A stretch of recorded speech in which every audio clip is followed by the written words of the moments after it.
बिस्मिल्लाहिर्रहमानिर्रहीम। अस्सलाम वालेकुम जनाब। बड़े मुद्दत के बाद आप लोगों से मुलाकात हो रही है। उसकी वजह यह है कि मैं फिर एक नए प्रोजेक्ट्स पे काम कर रहा था। आपको पता है कि अब जो 2023 का पेपर होना है या अभी जो 2022 में हो चुके हैं, ये फुल सिलेबस से पेपर हुआ था जनरल साइंस का।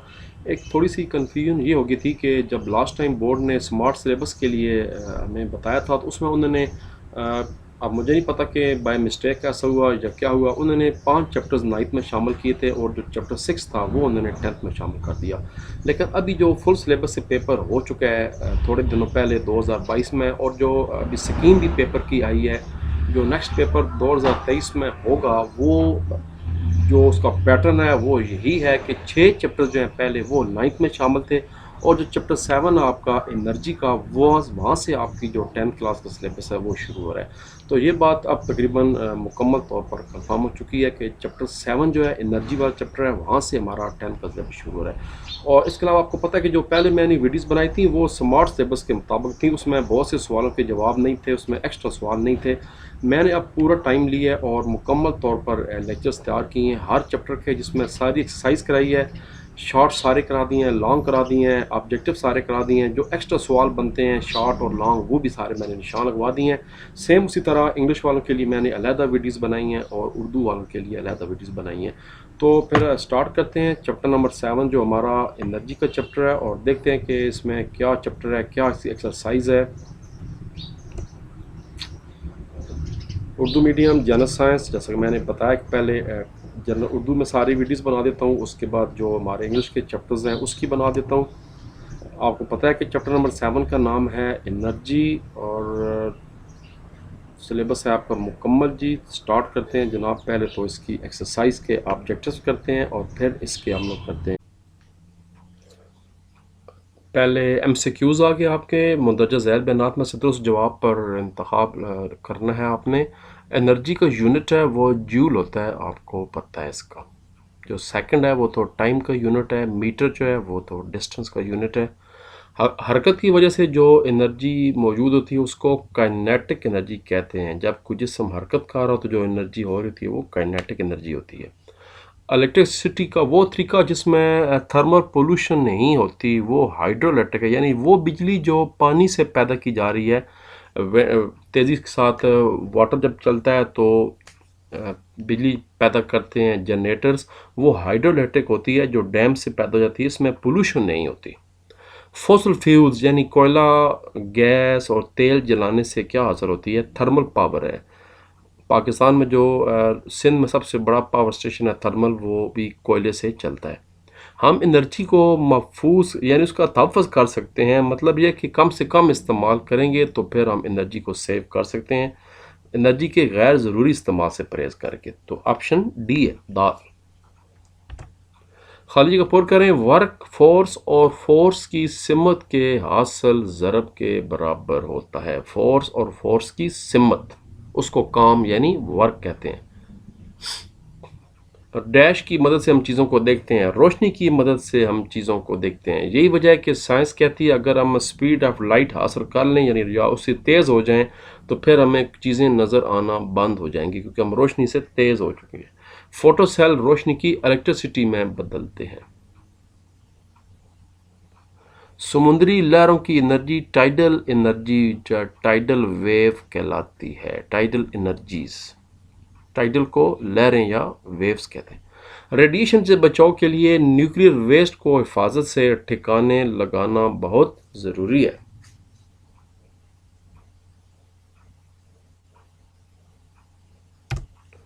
दुरुस्त और गलत के सामने निशान लगाने। किसी जिस्म में पोजीशन की वजह से जो मौजूदा एनर्जी काइनेटिक एनर्जी कहलाती है, बिल्कुल गलत हो गया, वो तो जिस्म रुका हुआ है। इलेक्ट्रिकल एनर्जी मुतहरिक चार्जेस की एनर्जी है, बिल्कुल ठीक है, इसको ट्रू कर दें। फॉसिल फ्यूल्स में केमिकल प्रोटेक्शन एनर्जी होती है, गलत है। न्यूक्लियर रिएक्टर के कूलिंग टावर फ़ज़ा से हरा जज़ब करते हैं, गलत है, जज़ब नहीं करते बल्कि फ़ज़ा में छोड़ते हैं। जब माहौल में एक हद से कम पोल्यूशन शामिल होने से माहौल की अबतरी कहा जाता है, बिल्कुल गलत है। ये हद से जब ज़्यादा पोल्यूशन शामिल हो तो उसे माहौल की अबतरी कहते हैं, जिसको एनवायरमेंटल पोल्यूशन कहा जाता है। तो पहला 4 गलत थे और सिर्फ दूसरे वाला ठीक था। सवाल शुरू हो रहे हैं। पहले जनाब मतलब सवाल के मुख्तसर जवाब लिखिए। कंजर्वेशन ऑफ एनर्जी का कानून क्या है? पेज नंबर 114 मेरे सामने किताब आपकी ओपन है, law of conservation of energy.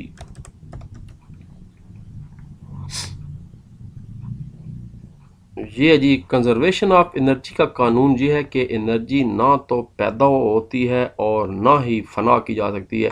ये बुक के अंदर भी लिखा हुआ है और यहाँ पर बाहर में भी इसके अहम नुकात में लिखा हुआ है। यही वजह है कि आपको हमेशा मैं कहता हूँ अहम नुकात से बहुत से शॉर्ट क्वेश्चन आपके तैयार हो जाते हैं। अमूमन जो शॉर्ट क्वेश्चन चैप्टर के अंदर से आते हैं उसके लिए अहम नुकात लाजमी तैयार की करें। तो ये इसका जवाब है। इलेक्ट्रिकल एनर्जी के यूनिट की तारीफ करें। Page number 108।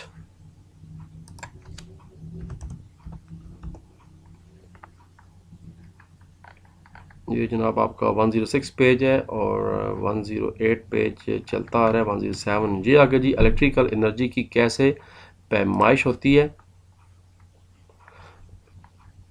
और ये जनाब आपका शॉर्ट क्वेश्चन था, मैंने जो पेस्टल कलर में अलहदा दिए हुए, वे जो ब्लू कलर हैं बड़े, वो लॉन्ग सवाल हैं या बड़े सवाल हैं। इलेक्ट्रिक एनर्जी का यूनिट जो है वो किलो वाट आवर है, जिससे KWH कहता है। आपको पता है कि अगर आपके पास 1000 वाट का बल्ब हो और वो 1 घंटा चले तो 1 किलो वाट आवर बिजली यानी 1 यूनिट बिजली खर्च होती है। इस तरह आप अपने घर के मीटर्स का हिसाब और चीज़ों का हिसाब लगा सकते हैं। जैसे एसी जो है वो अमूमन 2500 वाट 2.5 टन का होता है, अगर वो 1 घंटा चले तो 2.5 यूनिट बिजली खर्च होती है। तो ये इसका जवाब था, किलो वाट आवर। और बेहतर है पूरी बात करें ताकि 2 नंबर मिल जाएं। 2 लाइनें बतानी है आपने। माहौल की तारीफ करें। Page number 109। इसी से अगला पेज है 109 एंड पे। ये है जी माहौल। बिल्कुल 109 की आखिरी लाइनें हैं। अफराद के रहने की जगह और इर्द गिर्द मौजूदा तमाम तिबी मशरती अवामल जो इनके रहन सहन काम करने के हालात को मुतासर करें, एनवायरनमेंट माहौल कहलाते हैं। हवा पानी ज़मीन माहौल के अज्जा हैं मगर बेजान अज्जा हैं। हवा ज़मीनी माहौल का एक अहम जुज़्व है। यहाँ तक 2 लाइनें। माहौल की अबतरी से क्या मुराद है? पोल्यूशन की बात की जा रही है। Page number 111। लो जी, माहौल की अबतरी आ गया। Topic number 7.7। जब माहौल में एक हद से ज़्यादा पोल्यूशन शामिल हो जाए तो इसे माहौल की अबतरी कहा जाएगा या कहा जाता है। आगे आप बता सकते हैं थोड़ा सा मिसाला लगाने के लिए कि जो मुख्तलिफ़ हस्पतालों से फजले निकलते हैं, लाशें, उसके बाद जनाब जो फ़ज़ा में मुज़र सेहत गैसें हैं, इनसे बीमारी में इजाफ़ा होता है। ये सारी एनवायरमेंटल पोल्यूशन में इजाफ़ा करती हैं। बहरहाल असल सवाल पूछा गया था कि माहौल की अबतरी से क्या मुराद है, तो यहाँ से लेकर पेस्टल कलर के जो कुछ लिखा हुआ है। इलेक्ट्रिसिटी पैदा करने के 3 रवायती तरीके और 5 गैर रवायती तरीक़ों के सिर्फ नाम लिखने हैं। पेज नंबर 103 से लेकर 106 तक लॉन्ग सवाल है, लेकिन हमने इसमें से सिर्फ नाम लिखने हैं। तो जनाब पहले तो इलेक्ट्रिसिटी पैदा करने का रवायती तरीका नंबर 1, तभी मैंने पेस्टल कर दिया। अगर लॉन्ग है फिर तो डिटेल बतानी है, शॉर्ट है तो सिर्फ नाम लिखने हैं। एक हो गया हाइड्रो इलेक्ट्रिक यानी पानी से। नंबर 2 थर्मल पावर कोयले और गैस से, फॉसिल फ्यूल से। Number 3 nuclear power. और ये 3 नाम हो गए, ये रवायती तरीके हैं। अब है नीचे गैर रवायती तरीके। सोलर पावर, आजकल सोलर पैनल लगाए जा रहे हैं, एक हो गया। नाम लिखने हैं सिर्फ, बेहतर है उर्दू इंग्लिश दोनों में लिखें। Wind power 2। टाइडल पावर, समुद्र की लहरों से तेजी से टकराती हैं, 3। जियोथर्मल पावर, जमीन के अंदर से जो गर्म भाप निकाली जाती है बाहर, 4, मगर ये बहुत महंगा तरीका है। और बायोमास सॉल्ट वेस्ट से इलेक्ट्रिक का असूल, चीज़ों को दफन करके बाकियात को, फसलों को, चीज़ों को, तो उसके बाद गोबर वगैरह को, और उसमें से गैस भी निकलती है। और गैस के आगे अगर आप लगा दें टरबाइन तो उससे पंखा मूव करेगा, आगे जनरेटर होगा और वो बिजली बनाना शुरू करेगा, मगर कोई ज़्यादा इससे बिजली नहीं बन पाती। तो ये 5 जनाब आपके गैर रवायती तरीके थे बिजली बनाने के। एनर्जी की बचत के लिए कोई सी 3 तजवीज़ लिखें। 113 पेज।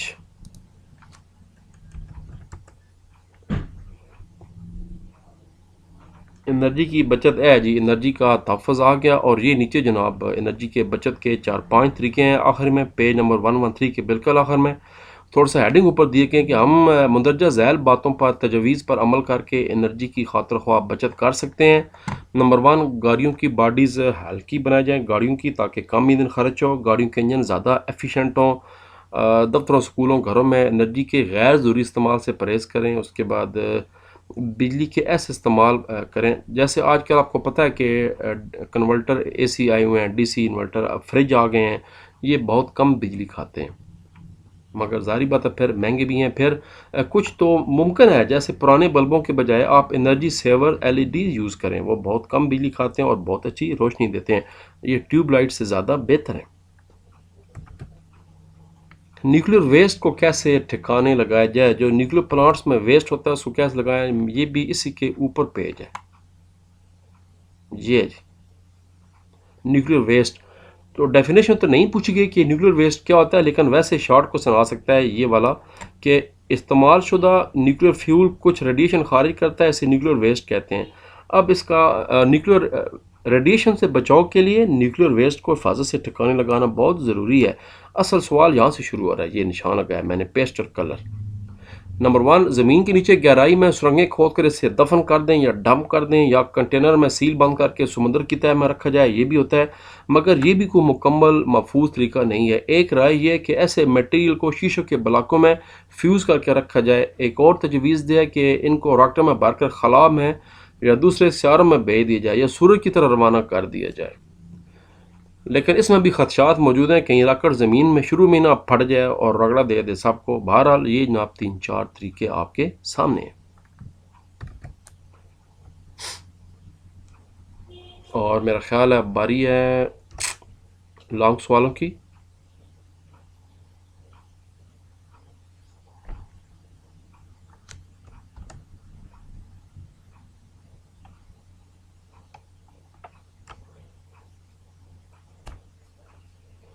लॉन्ग क्वेश्चन शुरू हो गए हमारे। एनर्जी की तारीफ़ करें, काइनेटिक एनर्जी, पोटेंशियल एनर्जी में क्या फ़र्क है, मिसालों से वाज़ेह करें। ये वो मिसालें नहीं जो किचन में हांडी शांडी बनाने के लिए होते हैं, ये ना कि वो मिसालें लेकर और किताब पे डालें, ये दूसरी मिसालें यानी एग्जाम्पल देनी है।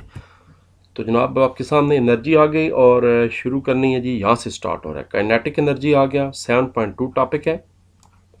पहले काइनेटिक एनर्जी, इसमें पूरा बताना है क्या होती है, मिसालों से वाज़ह करना है। उसके बाद ये इसकी सारी मिसालें आ गई। क्रिकेट बॉल जो हिट लगाई जाती है तो बॉल ये वो इसकी मिसाल हो गई हैं। उसके बाद पोटेंशियल एनर्जी का कहा गया और उसकी मिसाल आ गई है पत्थर वाली। तो यहाँ पर ये टॉपिक मुकम्मल हो जाता है और ये उसकी डेफिनेशन भी है, ये भी साथ आपने बतानी, ये पहले बतानी है और एग्जाम्पल बाद में, यानी ये आपने यहाँ पर पहले बतानी है, जो एग्जाम्पल है वो आपने बाद में बतानी है। ठीक हो गया, एक हमारा पहला लॉन्ग मुकम्मल हो गया। एनर्जी की मुख्तलिफ किस्में बयान करें, फिर वही सवाल रिपीट हो रहा है, मगर अब पूरी सारी की सारी पूछ रहा है वो। तो फिर मतलब वही है कि यहाँ से स्टार्ट करेंगे एनर्जी की इकसाम। पहले बेहतर डेफिनेशन बता दें एक लाइन में। एनर्जी किसी जिस्म के काम करने की सलाहियत है। चौंका, वर्क का यूनिट जूल है, लिहाजा एनर्जी का यूनिट भी जूल ही है। और उसके बाद बता दें कि एनर्जी की बहुत सी इकसाम हैं, चंद आम मिसालें। काइनेटिक एनर्जी, अब इसकी एग्जाम्पल बहुत बड़ी नहीं देनी, बस 3-4 लाइनें इसकी जो है यहाँ तक दे देनी है, यहाँ तक बता देना है। उसके बाद पोटेंशियल एनर्जी की डेफिनेशन मैं पहले बता चुका हूँ, ये वाली है और इस पैराग्राफ की एग्जांपल आ गई। उसके बाद इलास्टिक पोटेंशियल एनर्जी 3 हो गई, फिर केमिकल एनर्जी होगी, हरारती एनर्जी होगी, रोशनी की एनर्जी होगी, इलेक्ट्रिकल एनर्जी होगी है, और आखिर में जनाब न्यूक्लियर एनर्जी है। और यहाँ पर आपका टॉपिक ख़त्म हो गया। न्यूक्लियर एनर्जी भी आपको पता है 2 किस्म की है। जब एटम को फाड़ा जाए तो न्यूक्लियर फिशन होती है, जब छोटे एटम्स को आपस में जोड़ा जाता है न्यूक्लियस को, तो वो न्यूक्लियर फ्यूजन होती है, जो कि आपको पता है कि सूरज भी वो बेसिकली न्यूक्लियर फ्यूजन होता है, उसके अंदर फिशन नहीं होता। लेकिन जब एटम बम को तबाह की जाए तो वो न्यूक्लियर फिशन होता है, जो आपको तस्वीर में नज़र आ रहा है। यहाँ तक करना है। एनर्जी का बाहम तबादला से क्या मुराद है, कंजर्वेशन ऑफ एनर्जी की कानून की तारीफ करें। ये पहले हम शॉर्ट भी कर चुके हैं, अब फिर इधर आ गया लॉन्ग आ गया, इसी से आगे शुरू हो रहा है। एनर्जी के बाहम तबादले से क्या मुराद है, जब आपकी एनर्जी एक सूरत से दूसरी सूरत में मुंतकिल हो जाती है, कभी आप रुके थे, कभी तेज़ चलना शुरू हो गए, कभी कोई और काम शुरू कर दिया, तो आपकी एनर्जी चेंज होती रहती है, अपनी शक्लें बदलती रहती है, वो बताना है। उसके बाद एग्जांपल दे देनी है, बिल्ली वाली तस्वीर नहीं, बिल्ली बना के टाइम ज़ाया करना। और उसके बाद जनाब आपका ये सवाल यहाँ पर ख़त्म हो जाता है। ये और ये है आपका वो law of conservation of energy. Energy की एक किस्म ये अब डिटेल से है, थोड़ी देर पहले आपको जब हमने शार्ट कराया था वो अहम नुकात में से कराया था, लेकिन मैंने बताया था कि ये ऊपर डिटेल में दी हुआ है, तो बेहतर है यहाँ से याद करें कि what is law of conservation of energy. बहुत ही अहम शॉर्ट क्वेश्चन है। इसका मतलब यह है कि एनर्जी की एक किस्म दूसरी किस्म में तब्दील तो हो जाती है, लेकिन एनर्जी ज़ाया नहीं होती, वो इतनी ही रहती है। इसे कंजर्वेशन ऑफ एनर्जी का कानून कहते हैं। जो चीज़ जैसी अल्लाह ताला ने एटम बना दिए हैं, मैटर बना दिया, वो चेंज नहीं हो सकता। हम ना ही किसी नए मादा पैदा कर सकते हैं, ना ही किसी मादे को ज़ाया कर सकते हैं। और आखिर में इसका फिर खुलासा क्या होगा कि एनर्जी ना तो पैदा होती है और ना ही ज़ाया होती है। तो यहाँ से वो शार्ट कर लें, और लॉन्ग में भी सारा बात जिक्र करनी है, और यहाँ पर आके बिल आखिर हरारत में तब्दील होती है। सवाल आपका मुकम्मल हो जाएगा। एनर्जी हासिल करने के रवायती तरीके कौन से हैं? सिर्फ रवायती पूछा गया है, और उसके बाद अगला अलहदा सवाल है कि एनर्जी हासिल करने के गैर रवायती तरीके। ये जनाब पहले तो आगा एनर्जी हासिल करने के रवायती तरीके। नंबर 1 हाइड्रो इलेक्ट्रिक पावर, पूरी डिटेल बतानी है आप। थर्मल पावर, दो हो गई। डायग्राम बना दें तो अच्छी बात है, लेकिन आम सादा सा डायग्राम बनाएं। के बाद जनाब आपका आ गया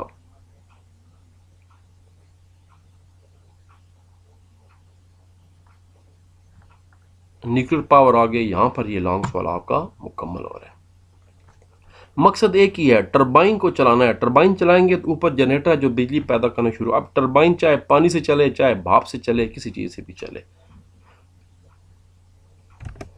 अगला सवाल है कि एनर्जी हासिल करने के कोई से तीन गैर रवायती, हमारे सिलेबस में 5 हैं मगर कोई से तीन याद कर लें जो आसान है। सोलर पावर एक हो गया। पहले थोड़ा सा इंट्रोडक्शन, ये वाला पैराग्राफ आप उसको बता दें।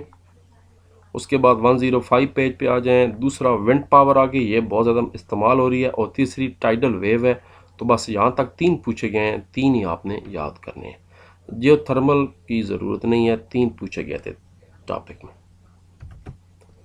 इलेक्ट्रिकल एनर्जी की पैमाइश किस यूनिट से की जाती है? इलेक्ट्रिसिटी के मीटर का। लो जी, इलेक्ट्रिक मीटर आ गया।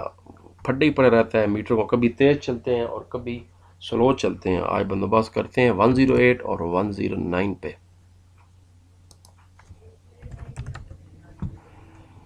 इलेक्ट्रिक एनर्जी की पैमाइश, अब ये पूरा लॉन्ग सवाल है, यहाँ से स्टार्ट करेंगे। इसका जनाब किलो वाट आर होती है, हम थोड़ी देर पहले कर चुके हैं। उसका यूनिट बताना है। यूनिट बताने के बाद इलेक्ट्रिसिटी मीटर का सवाल पूछा गया है, ये बताना है। मीटर की तस्वीर बताने की ज़रूरत नहीं है, चलते जाएं कि मीटर काम कैसे करता है, और यहाँ पर आपका सवाल ख़त्म हो जाएगा।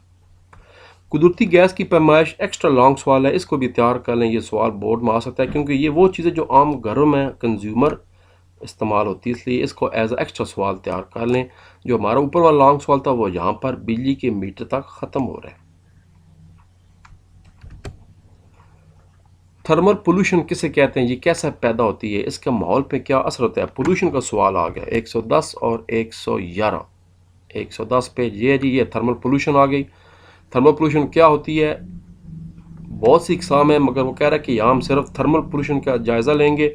ये जनाब पहले आ गई आपकी definition, what is thermal pollution, ये बताना है। हरारत धुएँ वगैरह से जो खारिज हो रही है।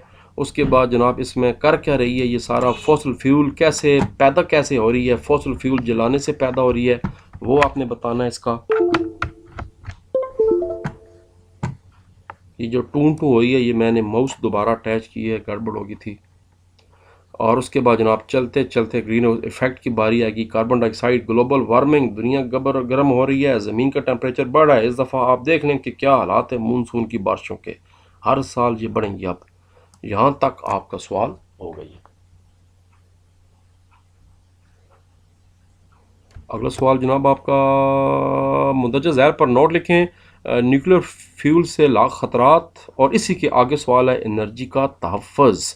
तो पहले न्यूक्लियर फ्यूल से लाख खतरात। लो जी 7.8 टॉपिक पूरा पूरा फुल कुल कुल यहाँ से स्टार्ट करेंगे। न्यूक्लियर एनर्जी लीकेज डायग्राम नहीं बनाना, बड़ा इसमें मशहूर आलम वाक़या हुआ था रशिया का, जहाँ ये चेरनोबिल, जब एटमी रिएक्टर तबाह हो गया, बेशुमार इसके नुकसान हुए। 1986 में ये काम हुआ था। कूलिंग सिस्टम फेल हो गया था और चंद ही मिनटों में खौफनाक धमाका हुआ, जिससे फैक्ट्री की छत उड़ गई थी, सैकड़ों लोग मारे गए थे। अभी तक लोग जो है ना वो कैंसर का शिकार हो रहे हैं, क्योंकि रेडिएशन उनके जिस्म में नस्ल दर नस्ल मुंतकिल हो रही है। चलते जाएं, आगे बताना है कि कैसे, ये हम शॉर्ट क्वेश्चन भी कर चुके हैं, वो भी सारा बताना है न्यूक्लियर वेस्ट के बारे में, और मुकम्मल टॉपिक यहाँ पर ख़त्म हो जाएगा। पूरा 7.8 टॉपिक पूरा का पूरा बताना है।